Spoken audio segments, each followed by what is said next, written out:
party people. Welcome once again to the Party of One podcast, where the gaming table is always set for two. I am your host, as always, Jeff Stormer. This week I am joined by Cory Strain for a game of Cold Steel Wardens, role-playing in the Iron Age of comics. Cory is one of the hosts of Zero's Talking Heroes, a super fun superhero movie review podcast that you should absolutely check out. A link can be found in the show notes. Cold Steel Wardens is designed to emulate books like Watchmen, Dark Knight Returns, and Frank Miller's Daredevil, and I think it does a really great job. It captures that sort of grim and gritty, but a little bit silly feel, and I think that you're going to love it. I can't wait to dive in. So without any further ado, let's throw it over to me in the past, so he can get started with the show. Take it past me. Thanks, future me. This week my guest is Cory Strain. Cory, thank you so much for coming on Party of One. Oh, thank you so much for having me. I'm so excited about this. So, up front, why don't you talk a little bit about where people might know you from, where people should know you from, and anything that you might want the listeners at home to know about? Well, they probably don't know me from anywhere yet, but what they should know me from is from my podcast, Zero's Talking Heroes. It is a comic book movie podcast where we sit down once a week and dive in and rip apart a different comic book movie every week. Obviously, when there's a new release, we do that. But in all the off weeks, we kind of go back, and there's plenty of backlog comic book movies out there. Yeah, and absolutely. And then the interesting part about the show is we don't rate by stars or 1 to 10 or anything like that. We actually rate it on a scale of Infinity Stones. That's pretty good. That's good. I like that. So did you see Doctor Strange? We did. We actually just dropped our Doctor Strange episode this morning. All right, I'll have to listen to that, because I haven't seen it yet, and I've been very on the fence about going to see it. Even though I like the Marvel movies, I've been very on the fence, so I haven't decided if I'm going to commit to it yet. I will tell you from my personal perspective, if it was just me and not me having to do it for a podcast, I probably would have waited. But it turned out that it's good. Okay, good to know. Yeah, you're not going to be upset watching it, I guess is the best way to say it. Because I know I was pretty upset watching, like, the trailers and stuff. Yeah, it's just a whole lot of white people. Yeah. It's still a movie. It's definitely a movie. That's the best you can say about it. Fair. Alright, so this week, in the comic book spirit of things, we are playing Cold Steel Wardens, role-playing in the Iron Age of comics. I'm really excited. I'm really excited to dive into this. I think it's going to be a lot of fun. Yeah, I threw this at you off the cuff when we were kind of like getting everything together, and when you jumped on, I was like, this is going to be epic. I think this is going to be really fun. I think it's an era of comics that I have a difficult relationship with, but I think I have a lot of fond memories of as well, so I'm excited to get to explore it. Yeah, that's totally fair.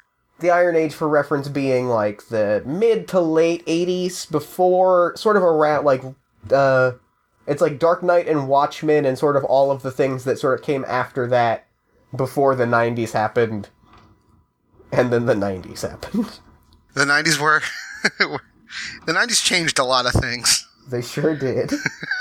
Yeah, I mean, The Watchmen will go down as probably my favorite comic book graphic novel of all time. So when I discovered this game, it just changed everything for me. Like I'm super stoked about it.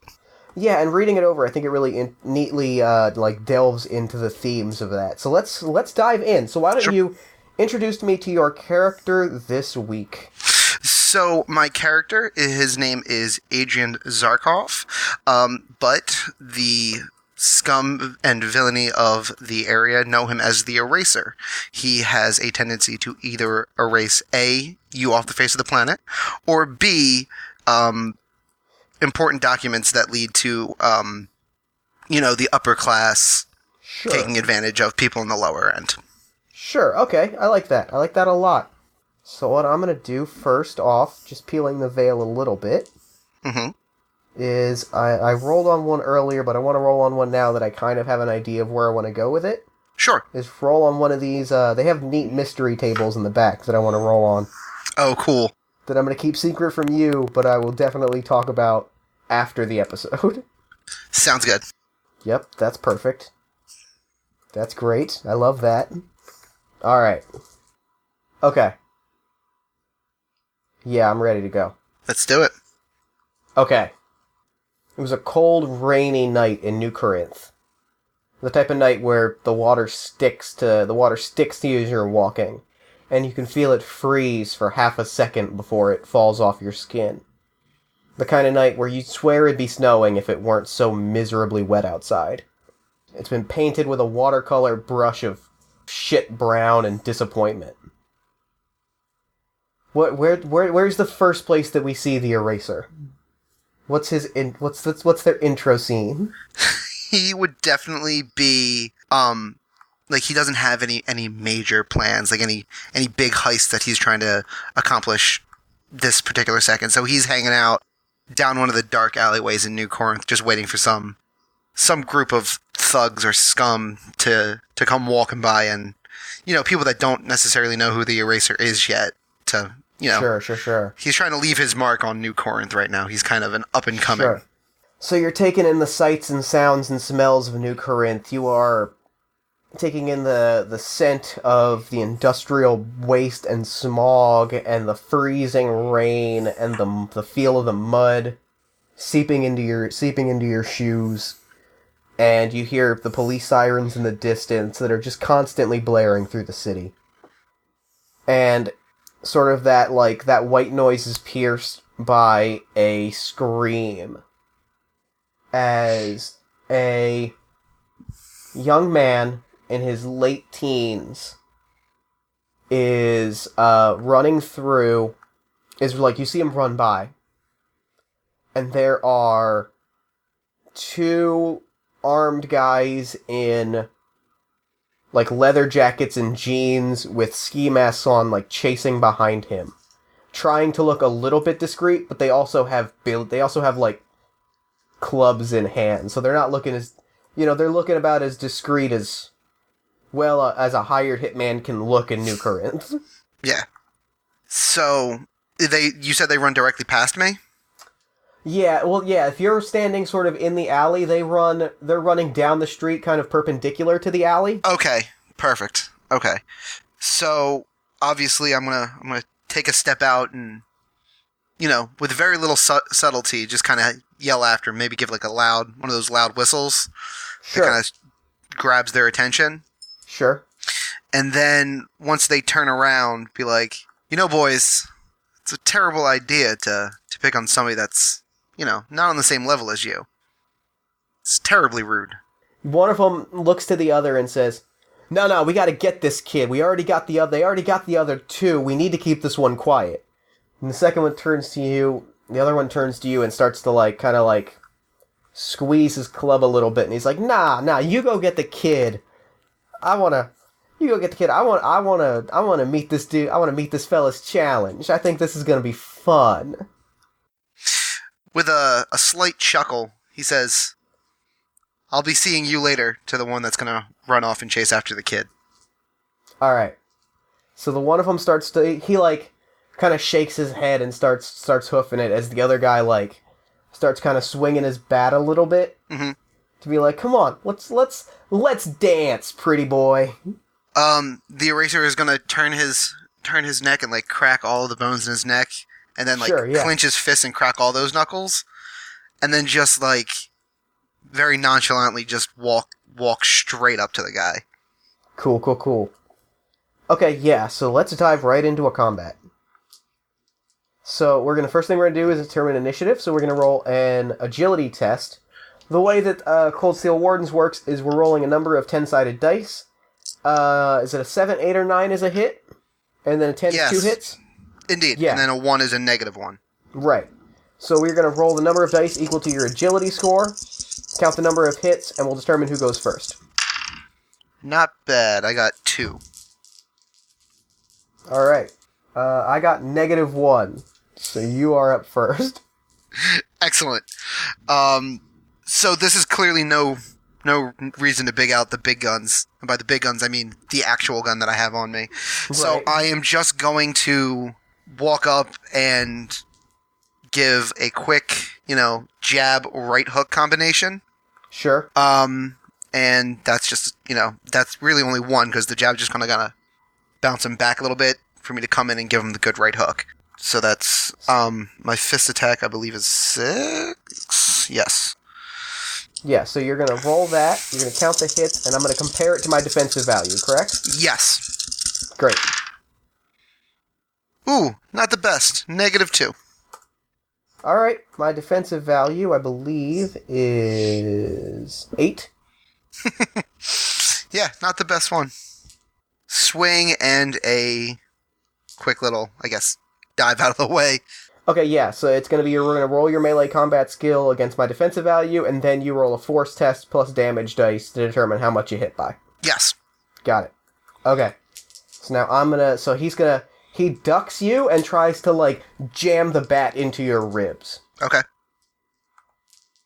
Yeah, he's gonna go straight for your ribs. He is rolling a 2 dice plus 5. Alright. He gets a 5. That does not hit. The eraser's defensive value is a 7. Okay. So roll your attack, or whatever you want to do, as he goes up and you dodge it. You're probably like right up on him now, because he's like swung the bat, missed him, and you probably step forward, I imagine, or something like that. Yeah. Or maybe you step back. I don't know. So I come in with the big haymaker over the top, and as he ducks down, I think I just kind of shuffle step back just a touch, so that it, like, you know, the swing was close, but it didn't quite make full contact. Mm-hmm. So try this again. That's a hell of a lot better. A grand total of 5, but you said your defense is 7, right? It's 8. Are you adding okay. anything to that? I feel like you should be adding something to that. I got the fist attack, which is the D6. Right. And then the judo mastery, which would be 2 more, which is the die. Oh, okay. So I don't think there's much that you don't add much. Oh wait, no, I do, don't I? I add the ratings, don't I? Yeah. That's what I'm doing wrong. All right, so it's a total of 10 then. Sorry. Yeah. So you hit. So roll a force test plus your weapon's damage dice. A force test. Be the 5. Oof, beautiful. So that is another. That's 8. All right. So you describe how you hit him. Describe how you hit him. That sends him reeling. So, you know, I come over top with the haymaker. Comes in underneath. I scoop back away from the butt of the bat or whatever. And as he's kind of coming up with the bat to try to actually make contact with the ribs, the hand that jabbed originally actually comes up and gives him an uppercut straight to the jaw. Oh, that's beautiful. Yeah. So he lands square on his ass. Mm-hmm. And he's sitting in this mud puddle, and he stands up, and he's like, "All right, that's fine. That's fine." And he doesn't even pick up the bat, as he just runs to just meet your jaw with the same punch that you gave to him.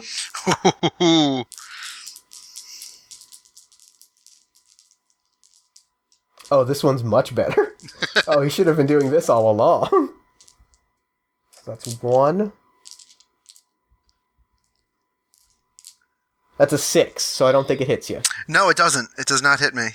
Yeah, he gets a 6, but he comes running, just rushing at you. How do you dodge it?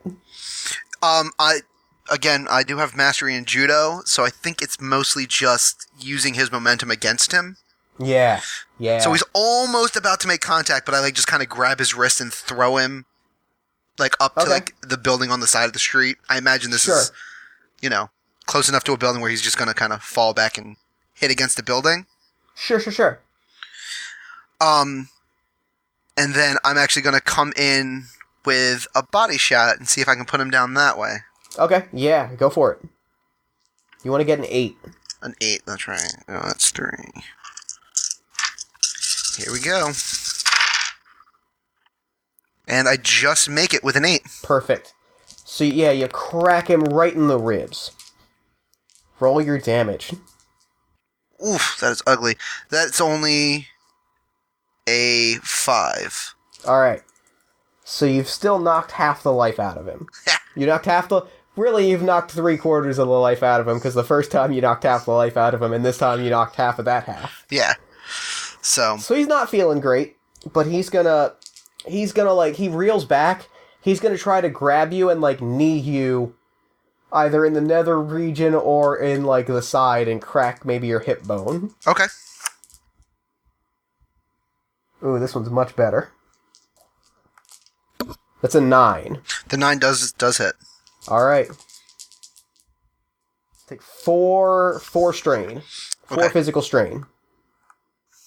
How ironic that that's what they call it. Mm-hmm. Okay. Yeah, so he just knees you right in the side, and you feel the bruise starting to form. Mm-hmm. And he stands back, and he's like, and you can see the blood pooling in front of his ski mask, and starting to drip through. Excellent. As he gives you the little, like, come get some fans. So what I'm gonna do here is, instead of actually throwing another punch, I am going to kind of, like, I can see that he's on his way out, but I need information out of him. So I'm actually going to grab him by the cuff and just throw him up against the same building again. So, and try to inflict some damage, but the damage really isn't necessary. It's more of the threaten and torture side of trying to figure out what it is that he was up to. Yeah, in that case, I think I'll make it just an opposed skill roll. Okay. Or an opposed test. Sure. Is how I think we'll do that, is like your whatever skill, if you have an intimidation skill. I do. Then roll just a skill test, and I will roll something, I'll roll to resist that. Sounds good. And I'm gonna give him a penalty, because he's pretty beaten up. Fair. 2. 10. And the skill, just so that you know, is intimidation. Okay, yeah, there's no way that he's gonna succeed, so I'm not even gonna roll on it. There's no way that he gets that. Okay. So describe to me, like, how you grill him for information. So if you can imagine the way that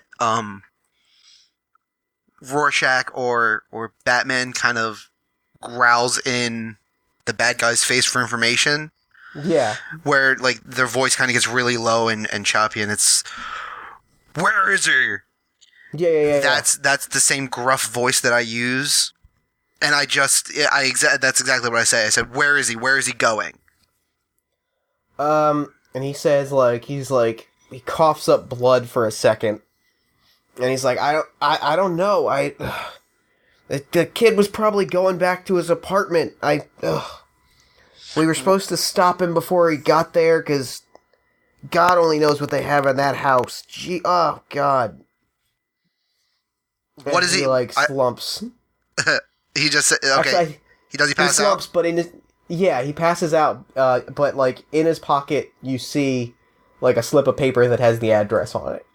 Because that's real 80s comics, is, like, the note is sticking out, and you, like, look at it, but it's in the rain, but you can still see it super clearly. Mm-hmm. It's only after I read it that all the ink starts to, like... Yeah. Like, start to melt down or whatever. We get, like, 3 panels. One of them is, like, super clear, and then it starts to melt.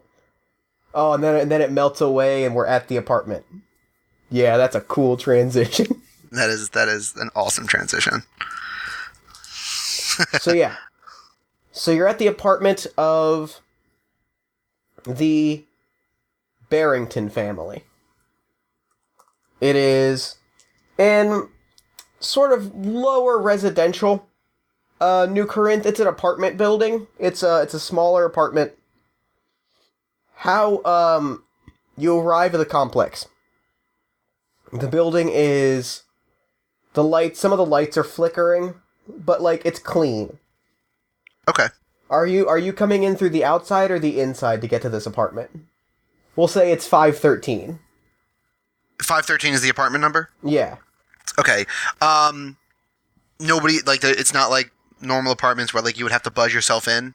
Like, the actual front door? No. I think what it is that the door has been broken open.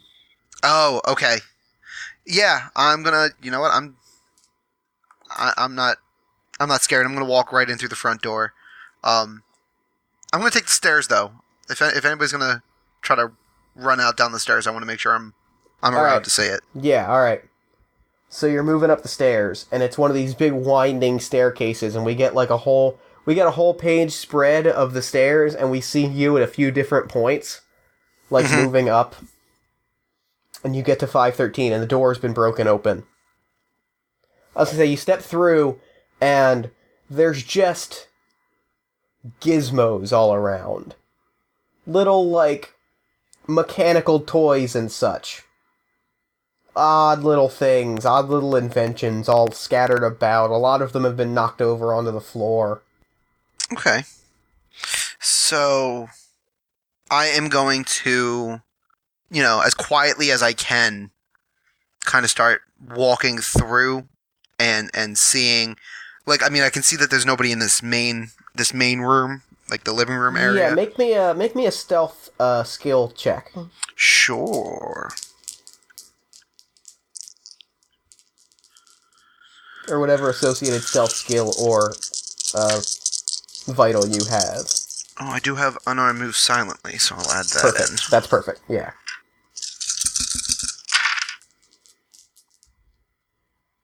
Not bad. It is a 4 successes. Okay. Yeah, alright. So you enter. You see not, you don't see anything. You see these weird little gizmos and toys kind of all around. And, but you just at the very last second hear, from, behind the door. Mm-hmm. Because the door opened into the apartment. You hear from behind the door, "Look out!" You feel the wind of a haymaker come to the back of your head. Oof. Okay. 1, 2, 3. A 10 hits your defense? It does. And you don't have any abilities to stop you from getting snuck up on? I'm sorry, say that one more time? You don't, do you have any abilities to keep you from getting snuck up on? No, not even kind of. Alright. Take 1 damage. 1 strain. Okay, not bad. It was gonna be 2 strain, and then I rolled a 1. Nailed it. So yeah, take 1 strain as he, you get enough... So what happens, I think, is you get enough of a warning, because the kid yells, that, he catches you in the shoulder. Yeah, or maybe okay. he doesn't even hit you, but, that strain just represents, getting knocked off balance. Okay, that makes sense. Yeah, that makes a lot of sense. So at that point, I will turn on my heels and just throw a haymaker of my own, because I'm assuming this guy is close enough for me to make contact.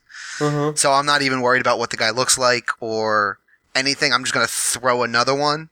All right. And hope to put him down so I can talk to him. All right, that works. So what I'm going to say is make an attack. You can choose to make an attack or an intimidate roll.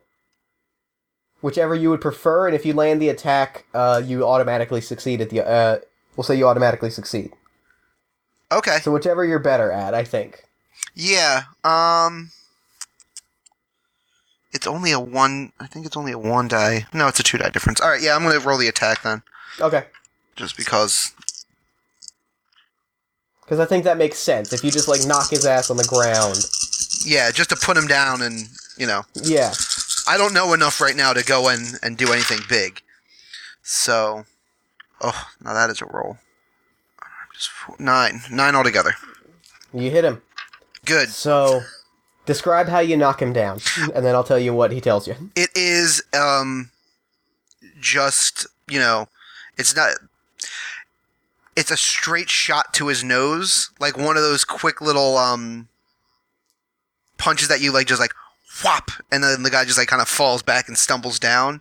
You could tell that I took a little bit off of it, but there's still enough to really shock a guy. Plus, it's the nose, which is a little bit of a sensitive area. Right, yeah. So it's one of those type of punches. Okay.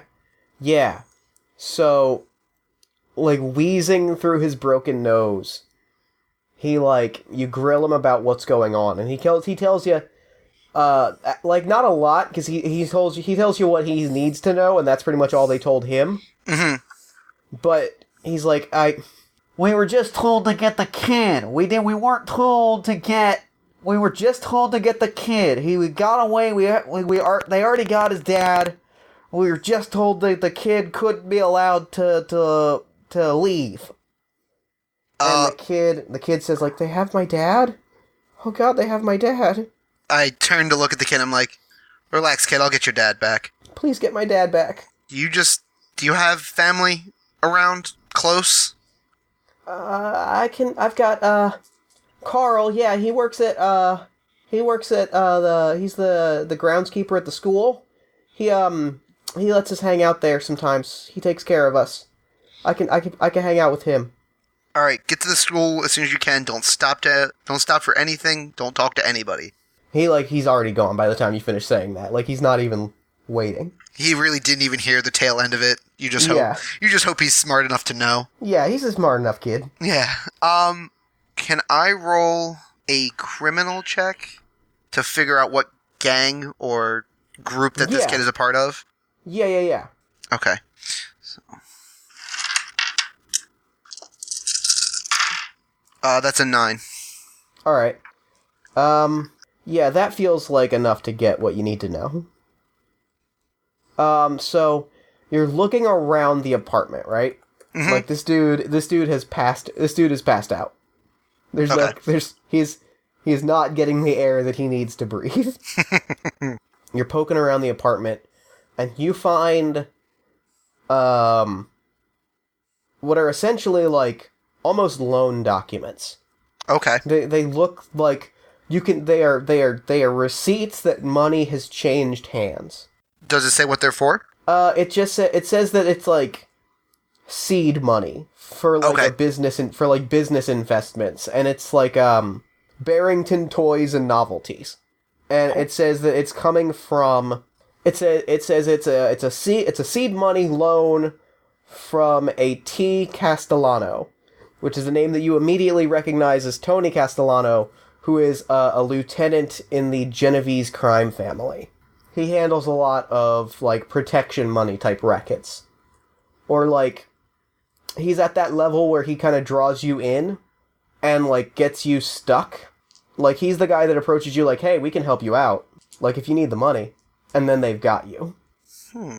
So you can tell that this is tied to the Genovese family. You can tell that a loan agreement was, like, set up, basically. Okay. And that, like, essentially what, like, you can presume happened is somebody missed a payment. Okay, gotcha. Got it. Alright, so I am going to go... I'm assuming that there's a house phone in the house? Yeah, there is, yeah. Alright. One of those big 80s landline phones. Oh, yeah. I'm just going to pick it up. Is it rotary?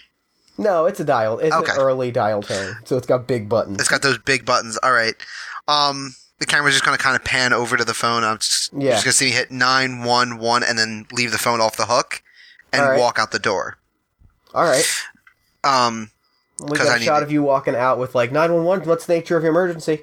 Yep. Hello. And then we pan over to where are you headed? Yep. So I walk out, and at this point, I'm just gonna walk down the street. You know, not a care in the world. Doesn't even come into mind that I could go to jail for 10 years for kicking the crap out of 2 different people in the span of an hour. Yeah, right. Just, nobody's really noticing me. I'm just really nonchalant about everything. And then I am going to go to any bars associated with the Genovese crime families, where all of their lower end hitmen or lower end guys hang out, and see if I can get some more information about where Mr. Castellano is going to be. Right. Yeah, absolutely. So you hit up... What's the name of the bar that you hit up? I'm going to hit up the Smoking Barrel Inn. Yeah, the Smoking Barrel Inn. It is a hotel bar. Yeah. So it's nice, but not super nice. You walk in, and it's where a lot of, like, shady businessmen hang out. So it feels very Genovese. You walk in, you see, Fishy Rob. He's a low-end Genovese mook, basically. Like, but you've met him before. When did you cross paths with Fishy Rob before? I crossed paths. Oh, it's a funny story about Fishy Rob. I broke his arm when he was trying to rob an old lady, like carrying her groceries home. Believe it or not, he went and grabbed this old lady's purse right in front of me. So I clotheslined him and then broke his arm in the process of getting the bag back. I mean, it was wrapped around his arm. I had to, Right. had to crack it to get it off. So his arm is in this big cartoon sling, and he sees you and he starts like scrambling back. A few of the other, at least I'm gonna say one of the other guys gets up and like gets in your face. And Fishy Rob is like, no, please don't. We don't want nobody wants any trouble. Don't get in his face. Oh, hey, guy, what's going on? We're just having a night of non-illicit activity. Oh, God. I am going to point at the bar. Like, there's 2 empty chairs at the end of the bar, and, there's a couple chairs spaced around it. Yeah. And I'm going to tell him to have a seat. He gets up and goes to the seat, but he makes sure to lock eyes with, the big guy who goes and, like, stands in front of the door. Basically signaling, like, we're doing this as a courtesy. If something happens, like, you're not leaving this room. Oh, they might not be wrong. So, once he sits down, I'm going to sit at a bar at the stool next to him, and I'm going to. Did I get any names? Did I get a name off of the like any of the loan sheets outside of Castellano's name? Did I get like the name of like the people that lived there, like at the apartment? Yeah, it was Nick Barrington. Is the Barrington, guy? Is the that's name right. on the yeah? That's right. You said that name. Okay. Yeah. So I'm going to sit down and I'm going to look at him and I'm going to say, "What do you know about Mr. Barrington?" Barrington, I don't even doesn't. He's not a member of the He's not a Genovese. I don't know what you're talking about. So as slyly as I can, I'm going to reach over and just squeeze on that cartoonish sling. Just to make sure he knows I'm not messing around, but try to keep it. I mean, I can look through my Rolodex if you want me to look through the Rolodex. You gotta be specific, buddy. I mean, this is you're kind of catching me off guard here. And he like gets up, goes to his jacket, and pulls out a literal Rolodex because it's 1985. Yeah, yes he does. And he's flipping through. He goes, oh, here we go, Nick Barrington. Oh, please don't be mad. Promise, I can tell you this, but promise me you won't be mad. And he looks back at the guy blocking the door to like make sure that he has the confidence to like make sure he has any bravery in this instant. I kind of follow his like mirror his eyes, look up at the guy at the door, and then look back down at Fishy Rob, and I'm like, friends. He ain't gonna be around no more. He owed us some money. He missed a payment. He tried to leave town, and so he ain't gonna be around no more. Last I heard, that was gonna happen. Oh, you're about to hit me, aren't you? That's gonna happen tonight. And instinctually, I actually do hit him. So I think we cut to the next scene, and you're covered in other people's blood. Yep. And then just, taking one of like the those cruddy towels that they have behind bars that they kind of like use all night to wipe down the bar. Yeah. It just makes it not quite as sticky. I'm actually like wiping my hands with one of those and just kind of throwing it over my shoulder as I'm walking out the door. So you know what's happening now. Like, you got it out of him eventually. After some intense negotiation, you got it out of him that they were going to give him concrete slippers and dispense of him in the pier. Okay. But you know that they usually don't do that until after the pier closes at 11:30. It's currently about 10:45. Okay. 10:45. So I got about 45 minutes to get over to the pier. Yeah. I don't run. Again, it's very oddly nonchalant for a guy wearing a mask to walk down the street with this much confidence. But, I've got like that long trench coat on, hands in the pockets, the collar's popped up, because apparently that stops your neck from getting wet. Sure. And, there's that long inner monologue that goes on in my head. Something like, I didn't know this Nick Barrington. Hell, I didn't even know if he deserved to be saved. But I know that I couldn't let these Genovese just get away with killing who they wanted when they wanted.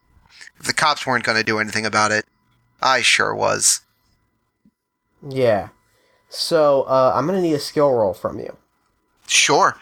Let me look through the skills and decide exactly which one that's going to be as you, make your way to the docks to see, how long it takes you to get there. Okay. So you're going by foot, right? Yep. Or are you getting... Yeah, okay. So let's call it athletics, and I will set it as a little bit of a difficulty. Well, no, I'm going to say... Yeah, we'll say it's an athletics check to see how long it takes you to get there. Okay.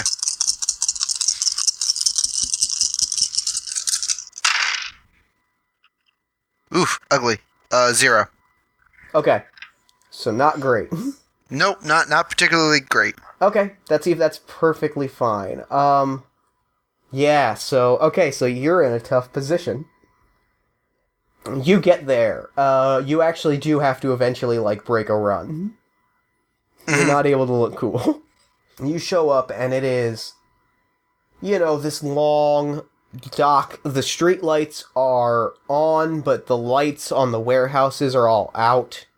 There are these big shipping crates all around, and you see at the edge of one of the piers, right against the water, you see a guy wearing the cement shoes, so he's got the cement blocks on his feet. His hands are tied, his mouth is gagged shut. There is a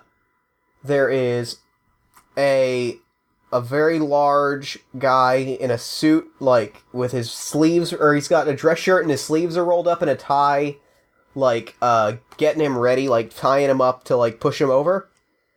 And you see leaning against a black Lincoln town car, Tony Castellano. And he's lighting a cigarette, and that's the only real, that and the street lights are the only lights that you see. And they're glowing. Okay. And he's kind of he's monologuing a little bit. He's hey, listen, Toymaker, you could have played this. This isn't child's play. This is a much harder game that you're playing. So, sorry. Sometimes you play a game and you lose, my friend. But we had fun, right? And he throws him a real sleazy wink. So what's your plan? Okay. So he's at the end of the dock with some other guy. Yeah. And then down at the base of the dock is where the town car is. Yeah. And I'm off to the side. And you can see that there is you can see by the lights of the dashboard light that there is a driver in the car.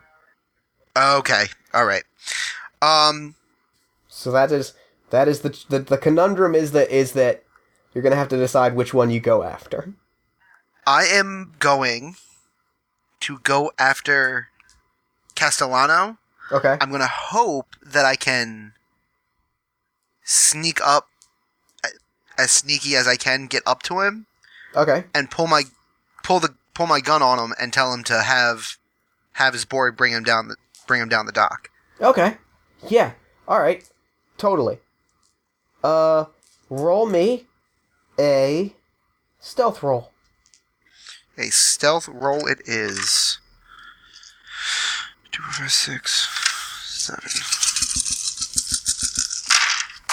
7. And that one's gone, so maybe roll another one. 1. You want to beat a 5. That's a 5 as well. That's exactly what I got. Okay. Then in which case, I'm going to ask you for one other stealth roll. Okay. So a partial success. I'm going to say you dodge. I'm going to say he is so focused on, he's so focused on his thing that he's blanked. But Yeah. it's going to be the matter is now sneaking past the driver, who's got the lights on. That makes perfect sense. This one's going to be easier though. You only have to beat a 3. I got a 4. Perfect. So you sneak up on him. What do you do? I just, I pull the hammer back right up against his, the gun is to his head, and then the hammer pulls back so it, reverberates in his ear. Right. And I say something along the lines of, now I could just erase you right now, but I think it's more important that you pull my friend Nick there down off the dock. So the smirk never leaves his face. That's the important thing. Mm-hmm. He keeps that shit-eating grin the entire time. Oh, that's not a good sign. And he's just smiling, and he's like, so, you're the guy that jumped my men. That's exciting. It's a pleasure to meet you. I wish I could say the same. And the grin never leaves his face, but you see the beads of sweat. And he's like, standing there, he's like, so what then? You want me to call this off? Fine, I'll call this off. And he shouts as loudly as possible. Hey, Tony? This man that has a gun turned on me wants you to call it off, so why don't you leave Mr. Barrington be, huh? And we'll appease this nice man that has a gun turned on me? Tony being the guy that's putting the cement shoes on. Yeah. Turns around, pulls out his own gun, and starts, coming towards you, and he's going to take a shot. So let's roll initiative. Yeah, I suppose we do. Oh, goodness. Alright. Oh, what did we say initiative was? It's an agility roll. That's right. So, Tony got a 1. Ooh, I got a 4 out of 4. Big Tony got a 1. Little Tony, because I named both characters Tony, because I was not thinking. Little Tony got a 0. What did the eraser get? The eraser got a 4. Got 4 successes? 4 hits? Alright. Yeah, 4 out of 4. Perfect. And the driver... the driver gets... 1. Okay. Okay, so you're gonna go first. Alright. As the guy is coming towards you with a gun, Castellano is freaking out. You can tell he's still got that smirk, but he's panicking. Mm-hmm. The driver's starting the car. Alright, so the best thing that could happen to me is to have the driver drive off here. So, what I think I'm going to do is, I'm actually going to pistol whip, which I guess will really just be a fist. Sure. Big T, because he's right here, and he's kind of in a vulnerable position. Sure. And then I'm going to then, next go around, turn and fire a shot off at Little T. Sure. So I'll give you a +2. I'll give you a static +2 to that for the pistol whip, for your standard fist attack.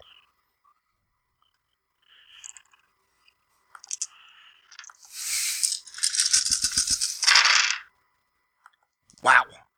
1, 2, 3, 4, 5, 6, 7. Alright. I didn't even add my athletic, which is 5 more, so 14. Alright. And this is on Tony, so his defense is... Perfect. Yeah, so you got him. You nailed him. Roll your damage.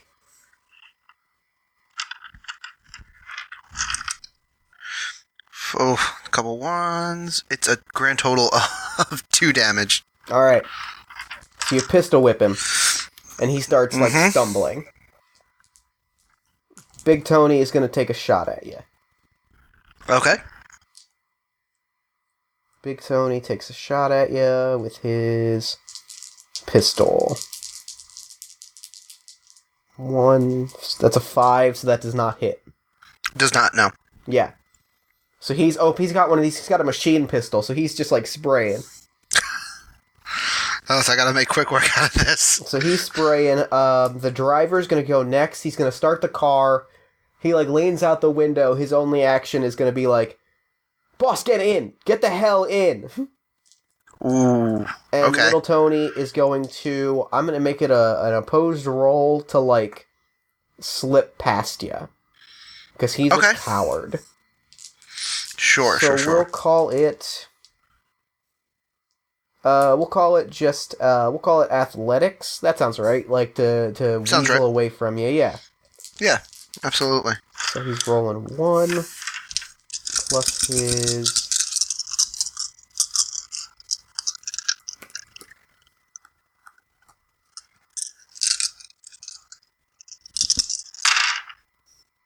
He gets a 2. He's got a 2. I also have a 2. Okay. So, what happens is I'm gonna call that a partial success and say that, like, he, like, gets away from you, so you'd have to move to sort of get in, and next turn he can get in the car and they can drive off. Okay, so But he's not able to, but, like, he was not able to push through you. But he was able to get, like, a little bit of ground. Okay, yeah. So you gotta decide if you're targeting him or Big Tony. Little Tony, you mean? Yeah, you gotta decide which Tony you're gonna target. Okay, I see what you're saying, yeah. I am going to continue on... Obviously, I'm going to have to change my plan here. Because instead of shooting at Little Tony, I'd rather keep Big Tony from getting in the car. Sure. So... or the other way around. Little Tony's the coward that's trying to get in the car. Oh, okay, I'm sorry. I thought Little Tony was Tony Castellano. Yeah, that Little Tony is Tony Castellano. He's the one trying to get in the car. Big Tony and is then the Big guy Tony is the guy shooting at you. Yep, okay. Now it's so we both had it right. We both had it right. There was just some confusion. This is why you don't name multiple characters the same thing in a scene. Oh, those NPCs. Alright, so I'm going to try to put myself in between Little Tony and the car. Okay. While also putting myself between myself and Big Tony. You know, kind of half use Little Tony as a human shield while actually trying to stop him. Gotcha. So he's going to be shooting, but he's not going to be able to shoot at you because... Gotcha, okay. That's very smart. I'm trying here. Alright. So you can still, like, do another thing, because that's not enough movement to, like, take up your whole... Yeah, no, and then at the same time, once I'm in between the two of them, I'm going to go ahead and give another body shot. Cool. And hope that kind of puts him down and at least makes the driver go off. Yeah. And get rid of him.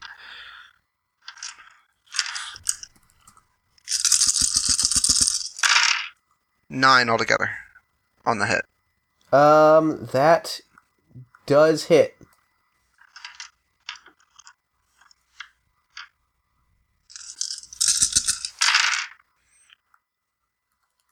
It does 3 damage. 3 damage. Great. You wear him down. Yeah. Yeah. So you hit him. You catch him right in the ribs. So next up is Big Tony's gonna open fire. He's gonna... Now there's some contemplation about what is gonna happen here. I think Big Tony is gonna... I know what happens. Big Tony turns the gun on Nick and is just like, everybody stop. Ooh. This is chaos. He's got the gun pointed on him. And as he does that, Little Tony puts his hands up, and he's still got that grin, and he's like, we can make a deal, right? Like, we're civilized people. As he's, like, nursing his ribs. Okay. Because he's a coward. Yeah. Did the car drive off yet? Is it just the four of us now? Yeah, I'm gonna say on his turn, the driver was waiting for little Tony to get in the car, but, like, sees the fact that you've got him pinned, and he's like, boss, I'm gonna come back. And little Tony's like, if you leave now, I swear to Christ, I'm gonna murder you. And he just drives right off. This is why it's so hard to get good help. I don't understand it. Do you understand it, Eraser? I work alone. I envy you for that. I really do. Must be nice to have no conscience. Yeah, it's pretty great. You know what? And then I'm gonna like spin him around, grab him by the cuff, Sure. of, like the collar of his shirt, I should say, and then walk him out onto the dock, Right. essentially as a human, partially as a human shield, but also as if we're gonna have to work this out so that nobody dies. Sure. I'm gonna have him, I want the leverage as much as Big T does. Right. So, like, yeah, so you're in this standoff. You've each got the gun to the throat of the other person. Nick is shaking and he's like, his eyes are wide. You can tell, like, he doesn't fully understand what's happening, but he's hopeful. Tony Castellano's got that you punch him in the face grin. Mm-hmm. And Big Tony is scared. He looks honestly scared. Good. He looks like a sensible person. So what do you do? Can I ascertain whether or not the concrete has settled yet? It is hardened already? It's starting to. I'd say it's about halfway. Okay. I'm gonna tell Big Tony to get Nick out of the concrete now before it gets any harder. Like, as a sign of good faith, if you want me to not kill your boss, you're gonna get him out of the concrete now. Tony, if you get him out of the concrete, I swear to Christ, I'm gonna murder you. And then he takes him out of the concrete. Just that same grin on his face, he just rolls his eyes back. No one is listening to me today. I don't understand it. I am in control of my destiny. I am in control of my destiny. Tony, remember your affirmations. So Big Tony, like, takes him out of the concrete, like, and kind of, like, kicks the last of it off, the little bit that hasn't hardened. Mm-hmm. He's like, okay, so what do we do now? Dude, I don't know what we're doing now, but, like, you gotta walk me through this. I am going to... Okay, here's what you're gonna do.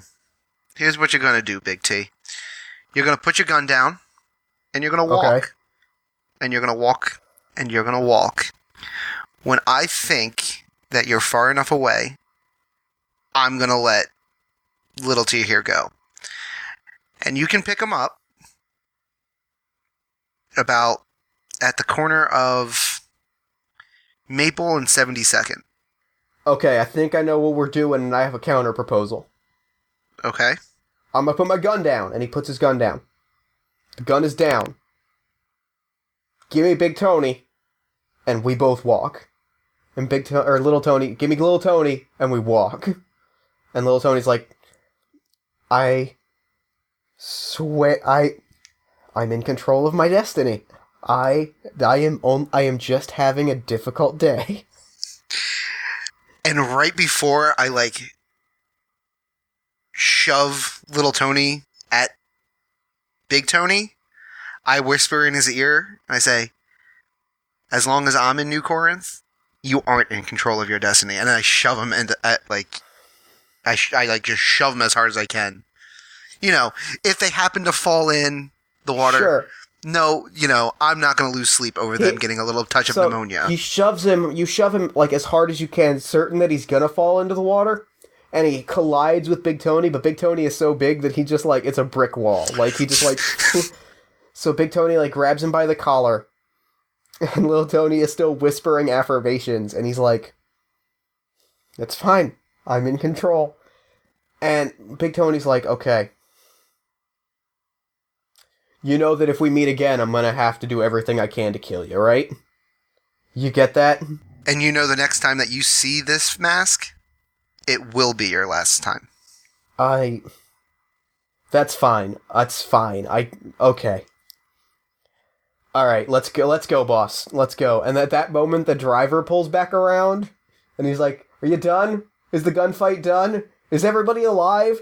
This is the best day ever. And Tony's like, everybody's not gonna be alive, because when we get back to the mansion, you're all dead. You're all gonna die. And they load into the car and they drive off. Alright, I'm gonna walk up to Nick and, say,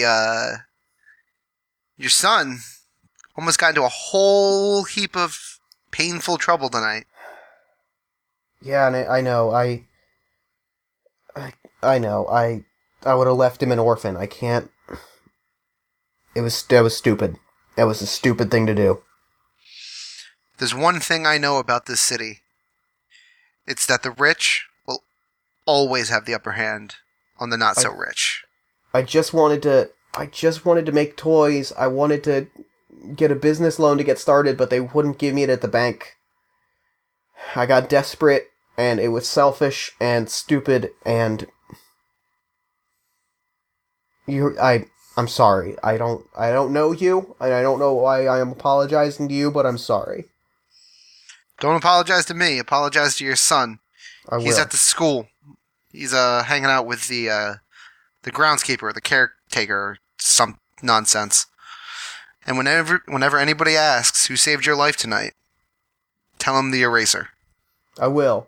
And he walks off, and you're standing there, and that freezing rain, for a brief second, turns to snow, and you see it glowing in the light, and it feels like the happiest ending that you can get.